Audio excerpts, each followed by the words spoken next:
Physics grade 10 जो सब domain था हमारे पास, चेंजेस इन स्टेट, उसका जो आज का रिजल्ट है हमसे कहता है analyse melting, solidification, boiling and condensation in terms of energy transfer without a change in temperature.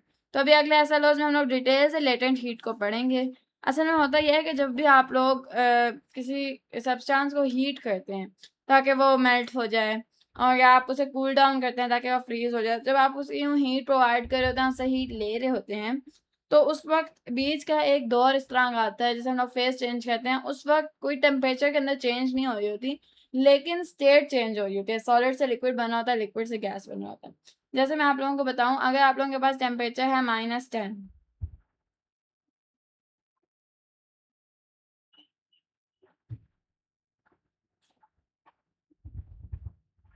और इससे आप लोगों ने हीट देना शुरू किया, बढ़ते बढ़ते बढ़ते बढ़ते बढ़ते बढ़ते 0 डिग्री सेंटीग्रेड तक पहुंच गया। ये -10 डिग्री सेंटीग्रेड था।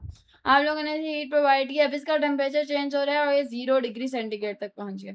अब फेज चेंज आएगा कि एक टाइम इस तरह आएगा, आप लोग हीट प्रोवाइड कर रहे हैं पर उसका टेम्परेचर 0 डिग्री सेंटीग्रेड ही रह रहा है।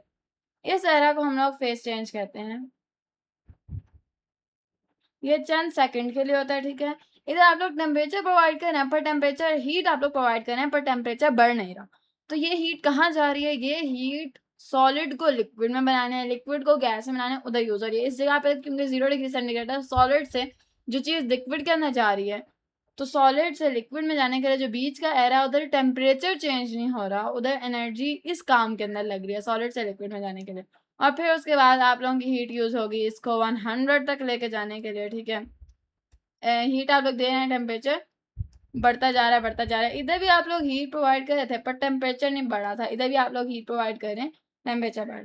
अच्छा, 100 डिग्री सेंटीग्रेड तक आ गया। अब बीच का चंद सेकंड का एरा ऐसा आएगा कि जिसके अंदर आप लोग हीट प्रोवाइड करेंगे पर वो 100 डिग्री सेंटीग्रेड ही रहेगा, ठीक है। 100 डिग्री सेंटीग्रेड ही रहेगा। बीच का एरा फेज चेंज है दोबारा से, ठीक है, फेज चेंज। ये दोबारा से फेज चेंज ही है, और यहाँ पे भी आप लोग हीट प्रोवाइड कर रहे हैं पर टेम्परेचर में कोई फर्क नहीं पड़ा।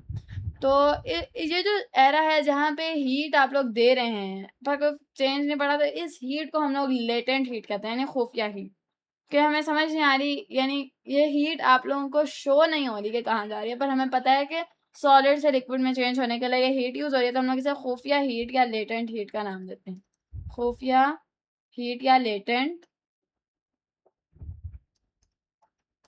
हीट, ठीक है। ये हम लोगों ने कॉन्सेप्ट पढ़ा है कि जब हम लोग हीट दे रहे हैं change in temperature without a change in temperature को हम लोगों ने समझा है। अब हम लोग ये देखेंगे मेल्टिंग, सॉलिडिफिकेशन, बॉइलिंग और कंडेंसेशन में एनर्जी ट्रांसफर किस तरह से हो रही है। तो अब अगर हम लोग मेल्टिंग को देखें, तो मेल्टिंग एक इस तरह का प्रोसेस है जिसके अंदर सॉलिड टू लिक्विड जा रहा है, ठीक है। सॉलिड से जब लिक्विड के अंदर स्टेट चेंज होती है तो हम लोग उसे मेल्टिंग कहते हैं। और इसके लिए ये मेल्टिंग जो है ये एक एंडोथर्मिक रिएक्शन है, इसके अंदर हीट एब्जॉर्ब हो रही है।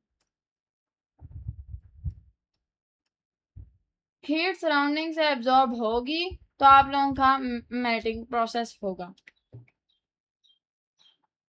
लेकिन जब भी आप लोगों ने किसी सब्सटेंस के पार्टिकल्स को दूर दूर लेके जाना है, ये सॉलिड के पार्टिकल्स करीब करीब हैं, आप लोगों ने इनको लिक्विड के पार्टिकल्स बनाना है, तो इसके लिए आप लोगों को हीट एब्जॉर्ब करनी पड़ती है, आप लोगों को हीट चाहिए होती है, ठीक है। और अगर आप लोगों ने दूर जाने वाले पार्टिकल्स को करीब करीब करना है ना, तो इसके लिए आपने हीट रिलीज करनी है। तो अभी क्योंकि करीब करीब वाले पार्टिकल्स दूर दूर हो रहे हैं, तो दैट इज वाई ये वाला जो प्रोसेस है ये एंडोथर्मिक है। Melting is an endothermic process. तो एनर्जी ट्रांसफर का यही मतलब था कि आप लोगों ने बताना है कि यहाँ पे हीट एब्जॉर्ब हो रही है या हीट रिलीज हो रही है। तो मेल्टिंग में असल में हीट एब्जॉर्ब हो रही है। सॉलिडिफिकेशन या फ्रीजिंग एक ही बात है, ठीक है। इसको आप लोग फ्रीजिंग भी कह सकते हो सॉलिडिफिकेशन को। ये लिक्विड का सॉलिड में जाना, लिक्विड टू सॉलिड जो प्रोसेस है उसे हम लोग सॉलिडिफिकेशन कहते हैं। और यहाँ पे हम लोगों ने पढ़ा है कि लिक्विड टू सॉलिड, यानी जब आप लोगों ने पार्टिकल्स को करीब करीब करना है तो ये एक एक्सोथर्मिक रिएक्शन होने जा रहा है। इसके अंदर आप लोग हीट को रिलीज करेंगे। इसके अंदर जो हीट है वो रिलीज होगी, ठीक है। ये वाला ही प्रोसेस पढ़ लिया। अब जो अगला प्रोसेस है वो है बॉइलिंग। बॉइलिंग एक इस तरह का प्रोसेस है, इसमें आप लोगों ने लिक्विड से जाना है to gas. Liquid to gas. अब इधर भी आप लोग पार्टिकल्स को दूर कर रहे हैं, तो यहाँ ये भी एक एंडोथर्मिक रिएक्शन, ठीक है। और इधर भी आप लोग हीट जो है वो एब्जॉर्ब करते हैं। आखिर में हम लोग पढ़ने लगे हैं, आप लोगों का जो लास्ट है वो है कंडेंसेशन।